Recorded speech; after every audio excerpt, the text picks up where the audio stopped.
So these are just some of the academic medical papers that I've read as a science communicator focused on long COVID. Sorry, but what is long COVID? That's really uncommon, right? Oh, okay. Or we can explain that today.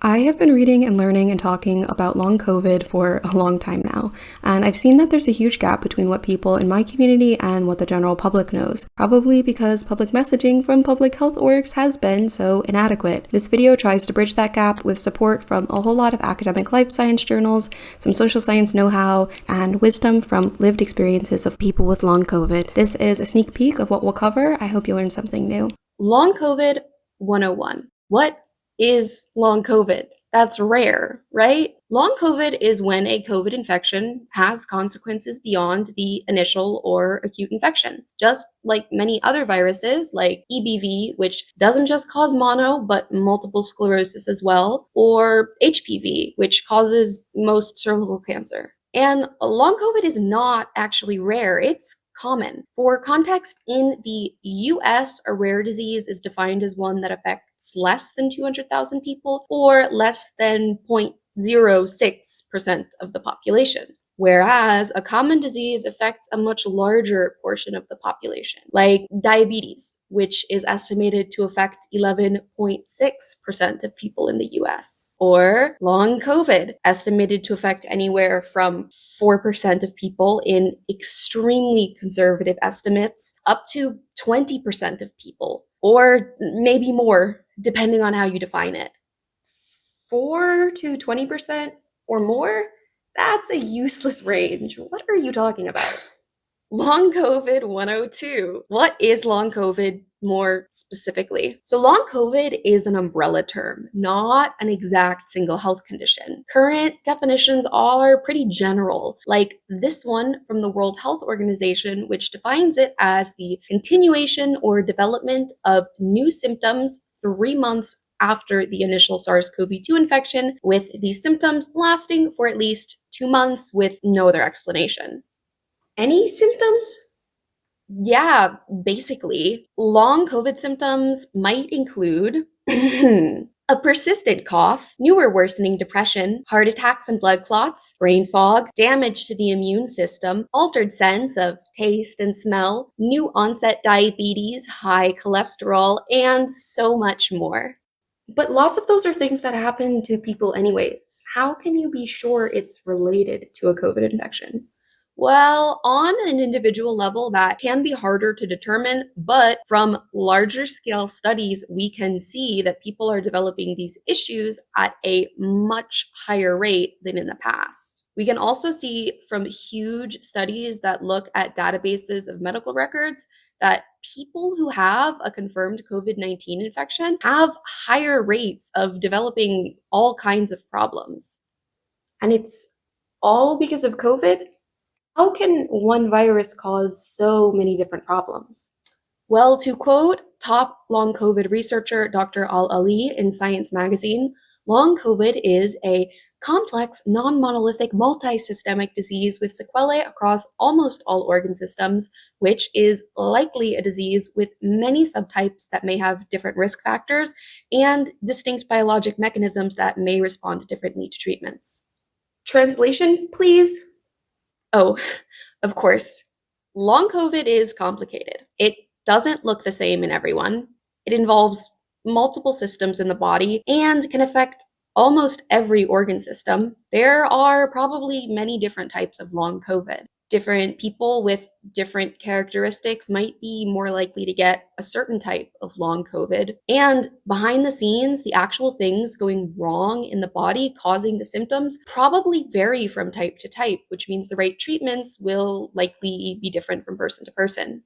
Like I talked about in an earlier video, the virus can really mess up the balance of friendly bacteria in your gut, aka cause dysbiosis. And dysbiosis has been linked to all kinds of health problems, from asthma to IBS. So if someone's long COVID involves new chronic gastrointestinal problems, maybe a treatment that tries to improve the diversity of gut bacteria could help them. Oh, okay. That makes sense. But what I'm reading here is that some people say that their lives have been ruined by long COVID. Like they can't work, and some of them don't have the energy to leave the house or even their beds. That sounds a lot more serious than IBS. And I definitely don't think that 4 to 20% of people get that sick from one infection. That's true. Long COVID, 201. Some people are very ill. A significant group of people have a more severe subtype of long COVID that lines up with the condition ME/CFS. ME/CFS, which stands for myalgic encephalomyelitis / chronic fatigue syndrome, is a debilitating post-infectious illness. That is, it develops after someone has been infected and severely affects people's ability to live.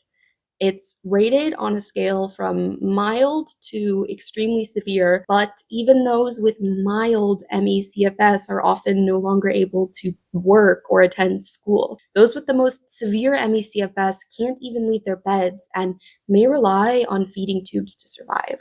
The hallmark of ME/CFS is post-exertional malaise, or PEM. PEM happens when people with ME/CFS are active beyond what their body permits, which for someone with mild ME might be buying groceries and having a social event on the same day. But for someone with very severe ME, it might be being exposed to light or sound or saying a few words. During PEM, casually referred to as a crash, all symptoms flare and new ones can pop up. It can cause fevers, flu-like symptoms, extreme light and sound sensitivity, severe pain, and a crushing exhaustion that can make it impossible to move or think at all. It can last for hours, days, weeks, or even become their permanent new baseline. In more extreme cases, PEM can even cause prolonged loss of consciousness or seizures, and some people have even died. Historically and even now, most doctors believed that people with ME/CFS were big liars or just depressed, that there was no biological reason for these people to feel so bad. However, when you look closely, there's actually lots of weird stuff going on in the bodies of people with ME/CFS on an immunological, metabolic, neurologic level, and more. Like their muscles producing the amount of lactic acid you would expect to see after an Ironman triathlon, just from emptying the dishwasher, or some or all of the lunula or moon shapes on their nails disappearing after the onset of their illness, or the fact that their mitochondria, the powerhouse of the cell, are not as powerful as they should be. However, the freaky stuff going on in people with ME/CFS's bodies, whether the condition was triggered by COVID or another virus, is not usually detectable with the kind of basic tests doctors run first. So people suffering with this condition are often dismissed and told to just see a therapist or just exercise, which can make people with ME/CFS permanently worse. There is no cure for ME/CFS, only treatment of the symptoms and pacing, which just means avoiding overexertion, which for most people means not being able to do most of the things they used to do. Most people also never get better, and the root cause for ME/CFS is still not fully understood, although there are a whole lot of theories. We would probably know a lot more today if doctors hadn't spent the last 50 years telling people with ME/CFS that they're liars instead of, I don't know, getting creative with their diagnostics and research. We do know that some groups are at a greater risk of developing ME/CFS. It develops more often in women, people with a history of mononucleosis, and young to middle-aged adults. Some studies have actually shown that people who were particularly active and athletic seem to have a slightly higher risk of developing the condition. Damn, that all sounds awful. So, okay, this study you mentioned in your brain video I just watched, which why did you dress as Wednesday Addams for that? For attention and to lighten the mood of a difficult discussion. Okay, yeah. So in that video, you said that over half the people with long COVID had severe cognitive slowing. But were those the more severely affected people, like those with ME/CFS, or did that long COVID group include anybody who met the WHO definition, the continuation or development of new symptoms 3 months after the initial SARS-CoV-2 infection? Good question. Long COVID 202. Who counts as having long COVID? One of the reasons it can be confusing to talk about long COVID is that most of the people who actively identify as having long COVID have a more severe presentation that noticeably reduces their daily quality of life. When your symptoms are so disruptive and unusual that you can't just brush them off, you're more likely to look them up and seek a diagnosis. And indeed, the long COVID patients in that study you mentioned were all diagnosed with long COVID at a clinic in either Germany or the UK. But there are loads of people whose new health problems are consequences of COVID. They just don't know it. Like from the same study, a hefty chunk of the people who considered themselves recovered and healthy after COVID had the same severe cognitive slowing as the long COVID group, nearly 20% of them, compared to the only 4% for people who were never infected. Some of these recovered people likely have significant neurological consequences from their infections, but they consider themselves to be healthy. In fact, they were picked for the study because they said they were healthy and had no history of neurological problems, even though they probably actually have neurological long COVID.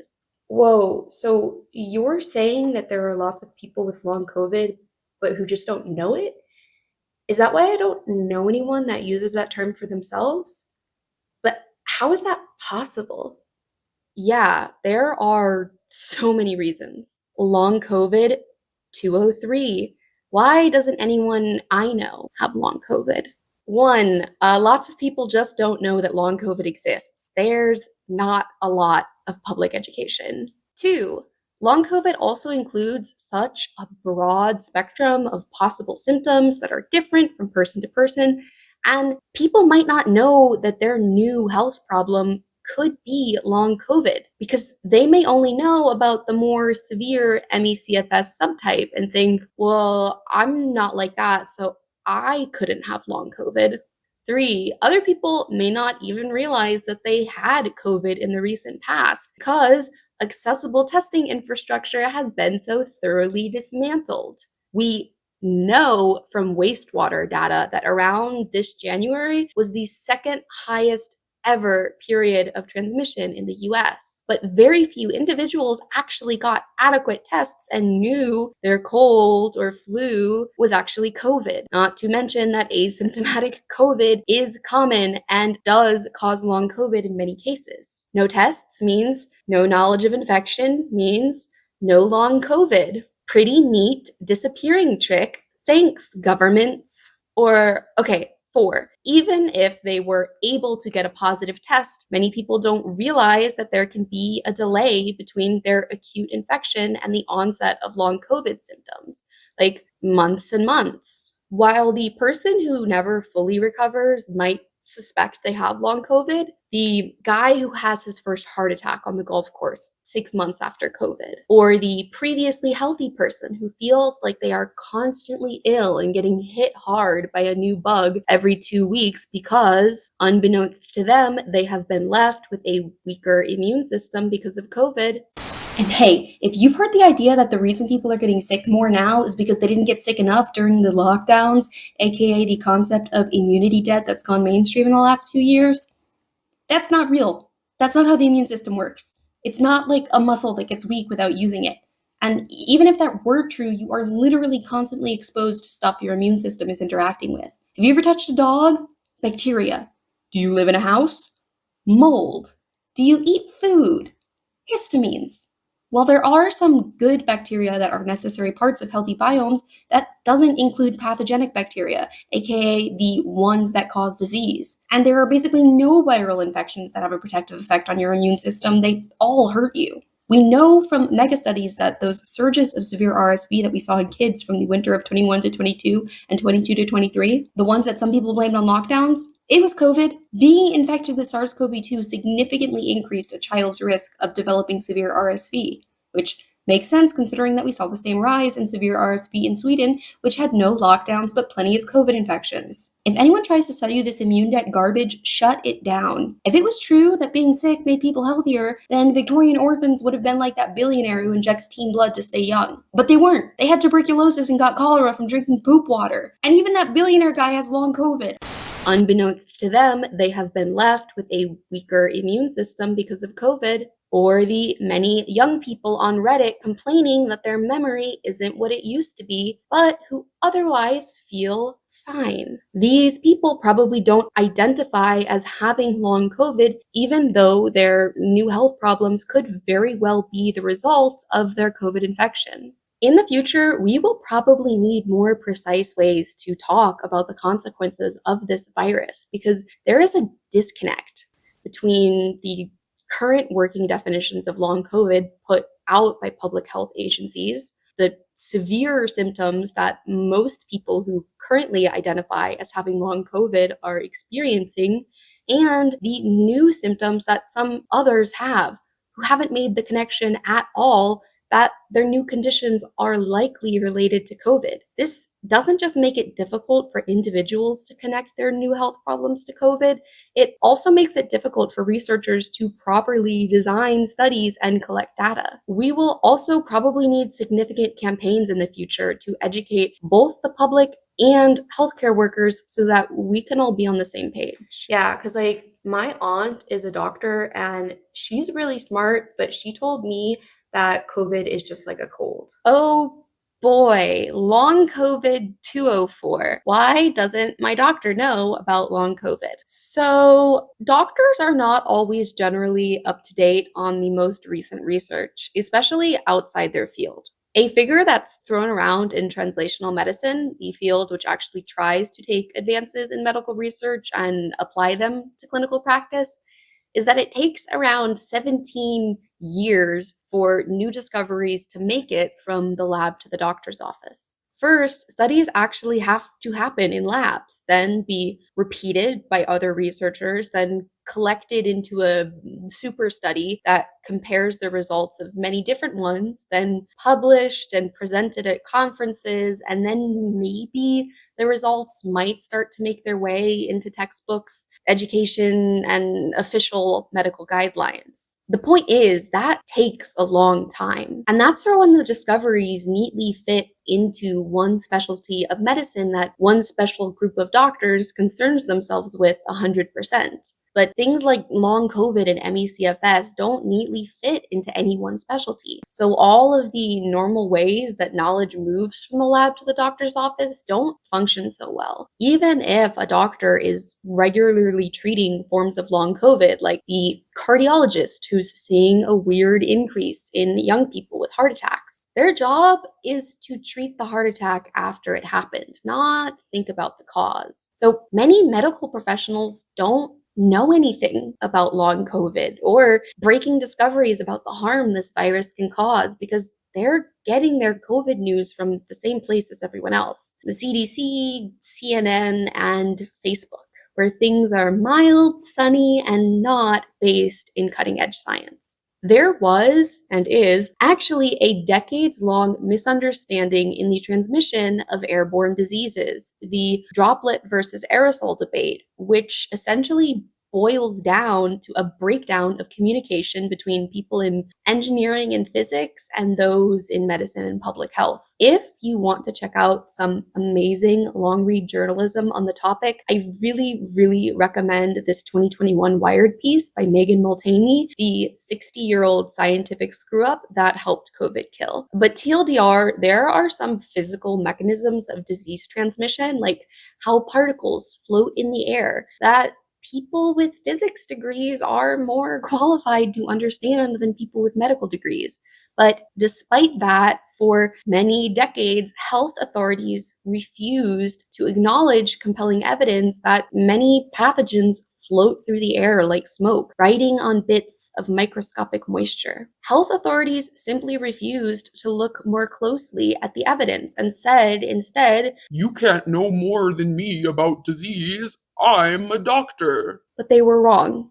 And lots of them are still wrong. I know because they're in my TikTok comments telling me I'm wrong and refusing to read or engage with the studies I link them to because they won't listen to anyone who doesn't have a medical degree, which is kind of how we got to this problem in the first place. Which is all to say, if your average doctor or nurse isn't up to date with the fundamentals of how this disease transmits based in mechanistic physical evidence of airborne disease spread from as early as the 1950s, maybe they're also not up to date on the long-term consequences of COVID. Doctors are people just like us. They make mistakes. They just also own boats and hobby light-wing aircraft.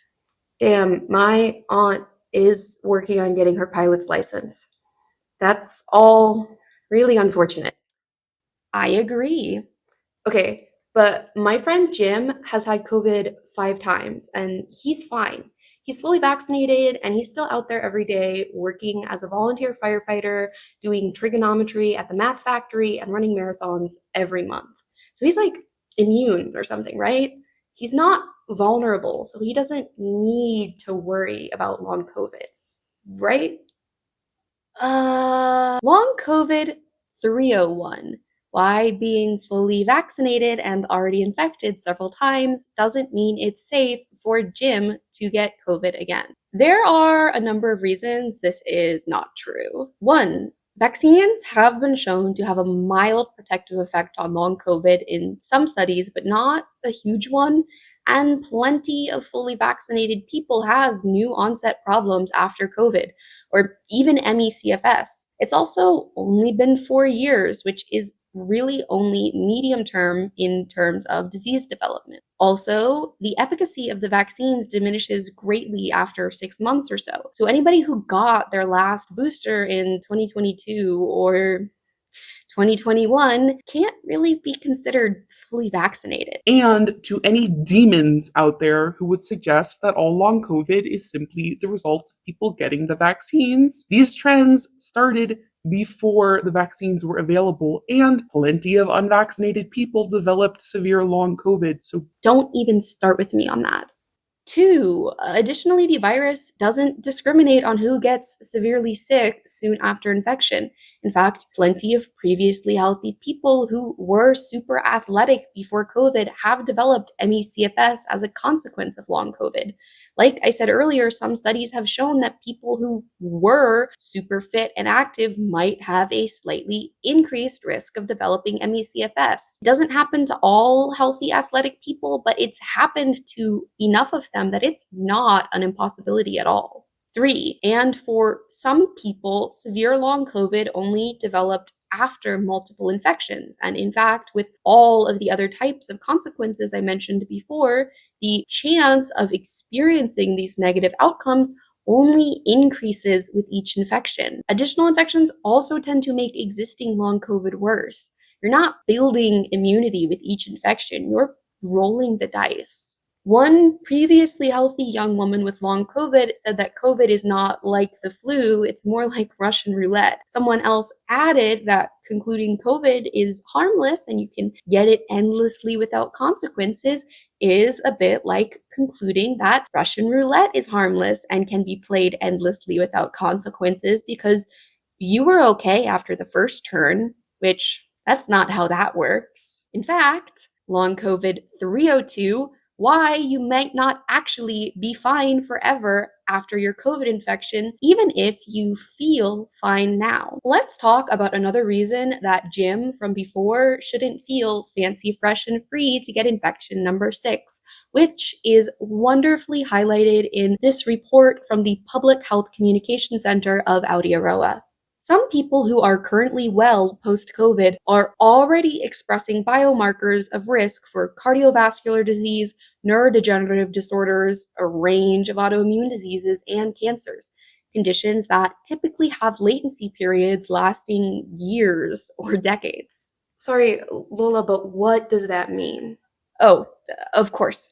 So there are all these notorious chronic conditions we worry about: cardiac and vascular disease, dementias, multiple sclerosis, cancers, and more. We usually think of people getting these diseases from Middle Ages and onwards, but they don't just come out of nowhere. There are little things going wrong in the body for a long time before symptoms of these diseases emerge. And many of these malfunctions leave behind traces in the blood or other clues that can be measured, evidence that is a reliable indicator that some damage is going on behind the scenes, and that in many cases, we know from decades of research means that someone has an increased chance of developing a certain chronic condition. We call these measurable clues of disease biomarkers. For example, there are some biomarkers called neurofilament light chains and glial fibrillary acid proteins, which leak out of the brain and into the blood when neurons are damaged, aka your thinking cells. These biomarkers were recently found in the blood of people with multiple sclerosis, a disabling autoimmune neurological condition. And the levels of these biomarkers can help show which phase of the disease a person is in. An even more recent Italian study also found these same biomarkers in the blood of fully vaccinated people with mild and asymptomatic COVID, both at the time of their initial infection and 10 months after, which would indicate that there is ongoing brain damage that continues after you test negative for the virus, even in asymptomatic cases in fully vaccinated people. That sounds bad. It is bad, especially because it's hard for adults to grow new neurons after damage. Studies like this one and so many others show even mild COVID leaving evidence of ongoing damage, evidence which has many researchers concerned because it suggests an increased risk that many people might develop some serious chronic conditions in the future. And these are conditions they may not have developed otherwise. Exactly. And how long it takes to go from the time the first quiet damage starts happening in the body to the point that a chronic condition starts showing its symptoms is called the latency period. Yeah, that's the word from the New Zealand report. They said that the latency period for many chronic conditions is years or decades. Yeah. Oh. 4 years is nothing in the latency period of many diseases, and anyone, even an official public health figure who says that we can be sure that COVID is not a problem for most people because most people have been infected and seem fine, is making a politically motivated statement that is not informed by the science, which is infuriating because it's not the first time this has happened, that some public health orgs have prematurely said that things are looking okay for people infected with a novel or new virus who seem all right now. Long COVID 302 Instructional Supplement, a blast from the past. Here is a quote from the MMWR, the Morbidity and Mortality Weekly Report from the CDC from the week of September 27th, 1985. The fact that 2/3 of men infected for over 5 years have not developed AIDS or AIDS-related illnesses is an encouraging indication that infection with this virus is not necessarily followed by rapid development of symptoms and death. Now, my friend, do you know which virus they were talking about? Yeah, HIV. Yeah, HIV. This update from the CDC was actually reported further in the media at the time, like this AIDS Updates, Myths and Realities from Playboy. This was the knowledge the CDC was presenting to the public at the time. But based on what you know from history, was people with HIV seeming fine for 5 years actually an encouraging indication that they would not develop AIDS? No, I don't think so. I mean, I know Rent was written in the 90s and that queer people were righteously mad as hell then, So I don't think things were actually encouraging in 1985. Yep. Nope, it wasn't encouraging. We now know that the vast majority of people with HIV will eventually develop AIDS and die from the condition without antiretroviral therapy, which didn't even exist when that update was written. Long term survival for untreated HIV is bad. Like, once someone eventually develops AIDS, they usually die within 2 or 3 years. Damn. So the CDC didn't really know what they were talking about, saying it was encouraging that 2/3 of people didn't have AIDS within 5 years. Wait, speaking of years, how long does it usually take for someone to go from being infected with HIV to developing AIDS, aka the latency period? Excellent question, my student. 8 to 15 years. For some people, it's sooner, and for others, it's later, but that's about the average range. It's that long?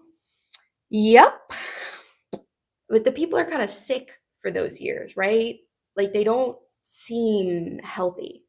Not really. Although most people experience flu like symptoms after the initial infection, after that, they enter the period of clinical latency where they feel more or less normal for a decade until they start to get sick. So, wait, when did HIV first start to spread in the US? Because if it takes a decade or so to develop AIDS and the first cases weren't reported until 1981, then it must have already been circulating in the 1970s. Yup.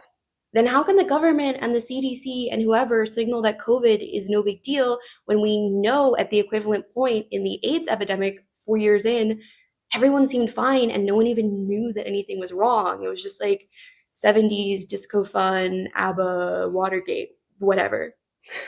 I don't know. Don Francis, a former CDC epidemiologist from the time who was basically a good guy that was prevented from doing his job by the Reagan administration, emphasized a few things in later interviews. One, the fact that initial AIDS cases and deaths in the US were in the marginalized population of gay men and drug users allowed politicians to write off the crisis as something only affecting undesirables on the edge of society. Something that's important to add, which Don Francis didn't emphasize in his interviews, is that Black Americans were and are disproportionately affected by AIDS, not only when the epidemic started in the 80s, but today as well, and that racism majorly contributes to the marginalization of those with the disease. For a long time, the public messaging was actually that heterosexual cisgender women couldn't get AIDS, which is not true. Women with AIDS were left out of early treatment and research and had to fight for recognition and help. Not to mention that a lot of women who were early AIDS patients also had histories of drug use or were formerly incarcerated, many of them Black women, like activist Katrina Haslip, all of which contributed to racist institutions ignoring their plight. The messaging that AIDS was only hurting so-called undesirables made their suffering invisible. Sound familiar? COVID only kills old and sick people who would die anyways. The young and healthy are unaffected. So don't worry about it and go back to work / spending money at Applebee's. Don Francis also said, too, that the long incubation period of HIV and the resulting slow-moving nature of the crisis meant that politicians didn't feel like it was their problem to solve. Quote, If I'm elected for 2 years or 4 years or 6 years, what do I care about a disease that you guys say looks like it's 10 plus years away? if governments now have successfully convinced people that repeat COVID infections are no biggie, why would they risk their reputations and their bomb budgets to tell people, oopsie whoopsie, we accidentally damaged y'all because airline profits were more important to us than the future health of your children? Our bad. We're totally gonna redirect all the military and police spending to public health now. No, that's not gonna happen. But it still is pretty wild considering that we don't only have evidence of public health orgs making similar deadly mistakes in the past, but we have ample evidence that long COVID is causing tons of damage, illness, and death in the medium term after the acute infection. Because what we know up to this point is really only the medium term. 4 years is not long enough to make any definitive statements about the long term effects of this disease. But what we are already seeing in increased disease burden and worrying biomarkers, not to mention the ongoing mass deaths that don't even factor into the mainstream conversation anymore, all of this does not paint a pretty picture about the future. And don't even get me started on the piles of research about SARS-CoV-2 viral persistence. That is, the fact that the virus continues to live on and replicate in different tissues all over the body for many people, including children, which could be one of the possible mechanisms behind some long COVID symptoms. God, my worst case scenario estimate just got so much worse. But okay, if everybody gets sick in the future, won't we just have to deal with it and find a cure? Oh, you sweet summer child. That's a nice idea, but it's not likely to happen. Long COVID 400. Won't someone just make a cure or fix everything if everyone gets sick? So, in the first place, our high maintenance, high profit modern society demands a certain number of non sick bodies to keep the wheels greased and turning, to keep healthcare systems functioning, public transit transiting, roads maintained, 5 direct flights from LA to San Diego running daily, and Amazon orders of single lead filled travel mugs fulfilled ASAP. Sure, people sometimes literally get sick of their jobs and need to be replaced, but if all the potential replacements are sick too, then who's gonna work? Kids?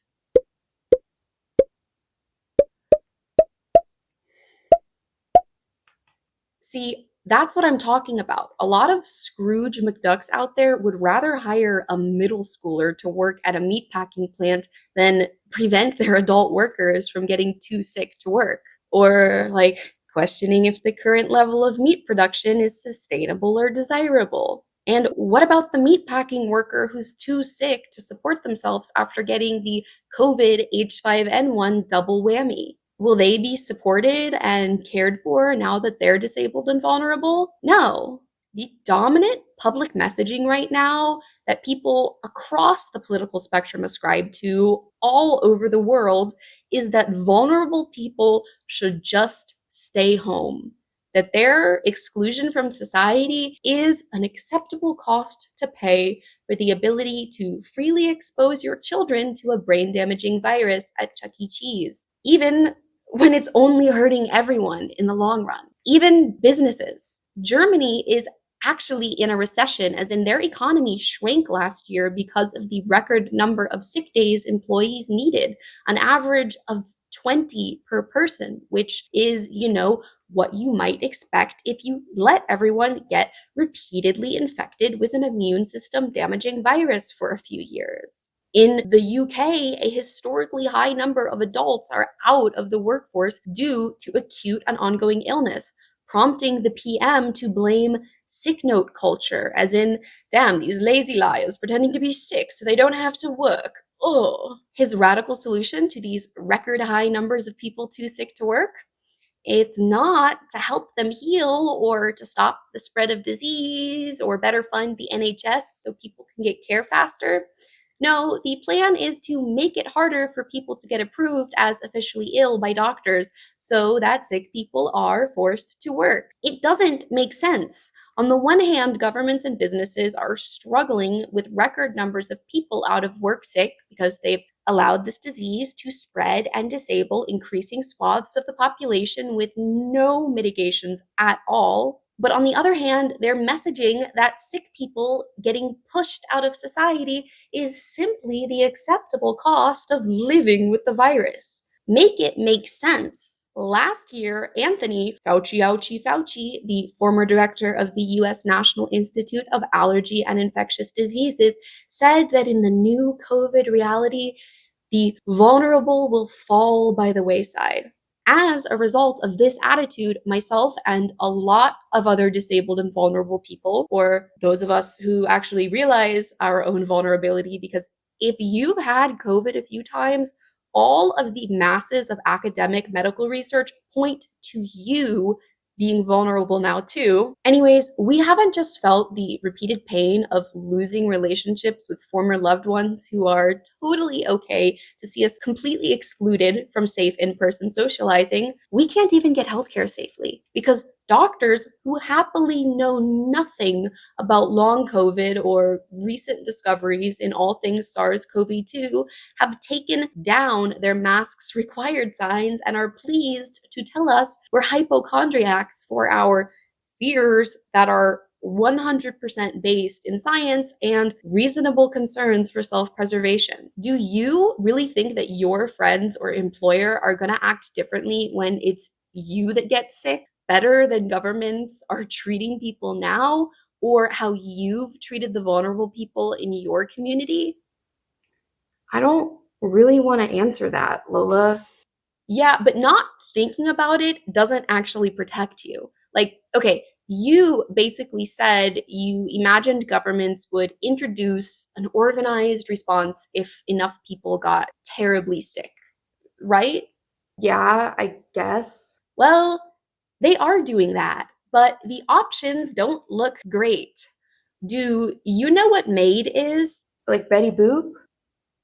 What? No, not like Betty Boop, not a maid, maid, medical assistance in dying, euthanasia. Like when you put down a dog? Yeah, or like a horse or something, I don't know. But that's just something that would be for people who are about to die anyways, to prevent suffering, like terminal cancer, right? Yeah, that's how they sold it to you. But did you know that it's also an effective way to save money on healthcare that would otherwise be spent on useless people that can't work? That in places where it already exists, it's not limited to people with terminal diagnoses. Let's travel to the friendly land of Canada, where in 2022, a veteran and former Paralympian who was seeking assistance from the Veterans Affairs Board in having a wheelchair ramp installed at her house instead had her caseworker suggest medical assistance in dying. Last year, a 37-year-old woman in Vancouver who went to the hospital to seek psychiatric support after experiencing suicidal thoughts was told by the doctor that the system was broken. And since it would take her such a long time to see a psychiatrist, anyways, had she considered just actually dying? You know, the thing that she was at the hospital to avoid. Also, last year, a 55-year-old woman who has been suffering with long COVID since 2020 applied for MAID, even though she reports that she still enjoys being alive and does not want to die. But as she isn't able to work now and government support for the disabled is slim, she can't really afford to live anymore. So it would seem the idea of dying quickly at home beats dying slowly on the streets, when those are the only two options presented to you by the Canadian government, which things are not looking good on this front. The details of a long-awaited disability benefit, which Canada's ruling Liberal Party promised would help lift disabled people out of poverty, were recently announced.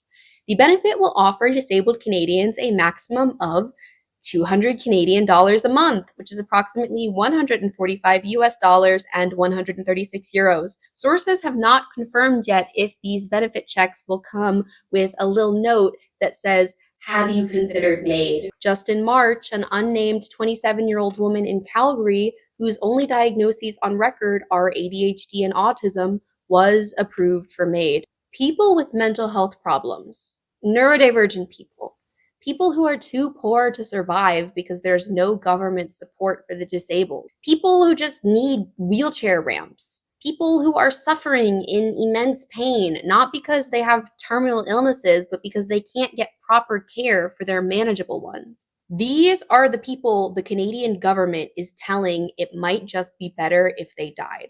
And possibly also the UK Gov soon, because there is pro-MAID noise building there, just as the anti-disabled, anti-sick note rhetoric also rises. In Canada, people can wait years to see a specialist, but be approved for MAID in record time. Or Okay, for those with ME/CFS and long COVID, most people don't have a specialist nearby. Many don't even have a specialist in their state or country. For a lot of people who wind up with severe consequences from COVID, whether because they have one reinfection too many that finally disables them, or because the virus damages their body in a way that leads to a chronic illness down the line, their future, if we stay on our current path, is that governments would rather assist them in dying than help them in any meaningful way. Governments that are willing to spend millions on bombs to send halfway across the world, but not even pennies to prevent preventable diseases or support the health of their people. I'm sorry, Lola, but that's just too dark. Like, yeah, everything is fucked and it seems pointless to try. I'd I'd rather just not think about it and try to focus on living my life while I'm here. I'm sorry, but I'm just not buying that. Senior seminar in long COVID, pandemics, and the climate crisis, basically. Do I think the future is going to be great or easy? No, I don't. But do I think a future in which most people haven't tried to make things better because they're just living for themselves is going to be a hell of a lot worse than one in which we all did our best to fix what broken things we can? Absolutely. Even if it's still rough, the future we get if we try is better than the one we get if we don't. Period. That's one of the main thoughts that keeps me going. And you know what? I think if we do try, it's possible that a few generations down the line, we could actually have a juster world where everyone has access to the care and resources they need to live comfortable, satisfying lives, regardless of where in the world they're born, regardless of their ability, regardless of their race, regardless of the work they do. Even if I know I'm never gonna live to see that future, it's worth fighting for because it's like the most important thing. Sure, I'm not happy that in order to protect myself as a vulnerable person from this virus now, I have to live a really isolated lifestyle, but I hope that more people will join me in caring and keeping themselves and their communities safe. So maybe me and the other disabled cuties can expand our social circles again. And ultimately, I don't think that me spending my 20s focused on going to shitty, overpriced bars with terrible Tinder dates, spending money on disposable fast fashion that influencers sell me to wear to super spreader events where a bunch of the people go home with a disease that is very likely reducing their lifespan. I don't think these transient consumer pleasures are more important than doing my best to fight for a livable society for future generations. I just don't. So many people I know will whine about the world that boomers left us to inherit with climate catastrophe and geopolitical instability. But you know what? Anyone who is happy to live only for their own pleasure, comfortable with the idea that everything will go to shit anyways in the next few decades, so there's no point in trying. That's worse than the boomers. Lots of boomers in the US were mostly trying to live the American dream back then, but a lot of young people now are hardcore nihilists happy to party while the world burns and deliver a future even worse than the one we got to the kids of tomorrow. And that's silly because you are not powerless, and that nihilism is not your own. It's manufactured by oil companies that don't want you to change the world enough that their product is irrelevant. It's powered by commercial real estate firms that don't want to see their profits drop because working from home made so many office rentals redundant. It's created by airlines who lobby public health institutions to change isolation guidelines for a highly contagious and dangerous disease because their bottom line is more important than the health of children or even their own future profits, because I don't know how many people are going to be healthy enough to fly an airplane in 10 years at this rate. And yes, that really happened also. The CDC changed isolation guidelines because the CEO of Delta asked them to. Just like we already have the resources and technology to prevent the damage to our climate from escalating in the worst possible way, the resources for everyone to live comfortably on this planet. We also have the resources to stop this pandemic and invest in research to help those who are sick now and will be sick in the future. We just aren't using those resources to do those things because the priorities of people in charge are completely messed up. We can wear effective masks, aka respirators, to cut down on transmission now and keep people safe in high risk settings in the future. And we can invest in clean air infrastructure, filtration, ventilation, UV, to massively improve the safety of our public places, which, as a bonus, would also reduce the pollution in indoor air, which is bad for your health, anyways. In the science article I cited before, top long COVID researcher Dr. Al-Ali actually said that updating building codes to ensure safer indoor air should be treated with the same seriousness afforded to mitigation of risks from earthquakes and other natural hazards. It doesn't have to be like this. We are not all screwed. We just have to try. Ooh, okay, is the speech over? Because, fine, I agree. So, what kind of mask, respirator, should I get? And how do I meet other people that care? Great. You can actually reference one of the videos or several resources I have made to find the best mask for you. And check out the COVID action map to find out if there are any clean air organizations or groups that distribute masks in your area, so you can access local free resources or meet people that care and get involved. And yes, I mean you.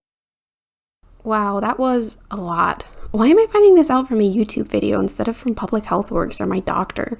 Ugh. So what did I actually learn? Oh yeah, so long COVID is not rare. It's common, and the risk of developing it goes way up with each reinfection. And if current vaccines don't fully prevent long-term symptoms and there's no natural immunity after infection, then it's like playing Russian roulette with your organs. The only way we can prevent long COVID currently is not to get COVID in the first place. It can look different for everyone and include so many different symptoms, everything from tiredness and brain fog to high cholesterol. With the variety of symptoms and definitions and the fact that the virus may be causing quiet damage that might only cause problems in the next few decades, we might think about it completely differently in the future. Even though multiple studies say that around 1 in 5 people get long COVID, most people don't even know it's a thing or that it might be the cause of all their weird sudden health issues, since public health isn't doing its job. No wonder everyone around me is sick all the time with how much damage to the immune system this thing does. At least now the mysterious rise in other diseases is not so mysterious after all. And so many people developing ME/CFS after COVID is scary.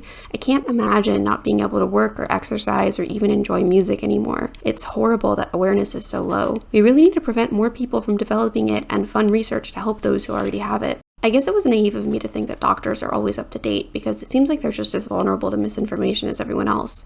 And knowing how the early AIDS epidemic was mishandled by authorities, it's not that surprising that we're repeating some of the same mistakes. We're ignoring long COVID and acting like the virus is no big deal, even if 4 years is way too soon to claim that, especially considering how bad things are now in the medium term. Not only are millions of people dead and many suffering from long COVID now, but even more supposedly recovered people are showing signs of damage that could cause problems later. If we're already seeing record rates of disability and sick days taken, the long-term effects of COVID are really looking bad. It's so enraging that governments are not doing anything to prevent more people from developing long COVID or to help those who already have it, or even informing people of the risk, especially considering that the same governments don't seem interested in supporting disabled people at all. Most people don't even know that the virus floats in the air like smoke and can hang in unventilated indoor spaces for hours, and that there's lots of interventions and technology we could be using to clean the air and make public spaces safer for everyone. It doesn't have to be this way. Ugh, this is so dark. But hey, there are so many resources out there to learn more and connect with people who care, which is a lot more people than I realized.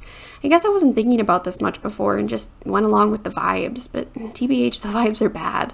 Half the people I know are sick in summer, and it's not because people didn't get sick enough during lockdowns, because that's not real science. I feel bad I'm only taking this seriously now, but hey, it's never too late to start caring. And Oh, wow. According to the COVID action map, there's a mask block in my city. I'm gonna reach out to get involved, and I'm definitely telling my friends that a well-fitting mask actually makes a difference and is an important tool to make public spaces safer ASAP. I want to keep as much of my health as I can, and if we can prevent more long COVID cases, then we can focus on helping people who are sick now. Guess I better go open the windows to let in some fresh air.